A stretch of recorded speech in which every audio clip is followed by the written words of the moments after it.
Ndabasuhuje mwese abakomeje gutega amatwi ibigezweho updates, bahaye ikaze mu kiganiro cy'aka kanya, aho tugiye kugaruka ku nkuru y'urupfu rw'uwitwa Anne Rwigara. Uyu nguyu akaba ari umuvandimwe wa Diane Rwigara.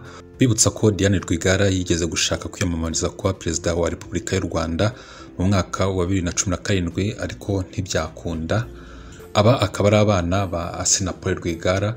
Uyu akaba yari umunyemari ufite inganda hano mu Rwanda. Uyu nawe Assinapol Rwigara akaba yaritabye Imana mu mwaka wa 2015. Uyu mukobwa rero Anne Rwigara akaba yitabye Imana kuri wa kane tariki 28 z'ukwezi kwa 12 2023.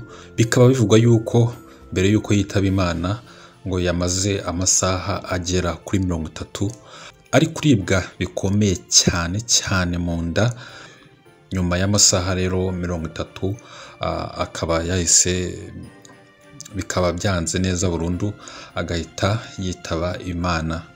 Nta bindi bintu byinshi cyane twari twamenya kuri iyi nkuru, nitugira ibindi byisumbuyeho tumenya tuzabibatangariza.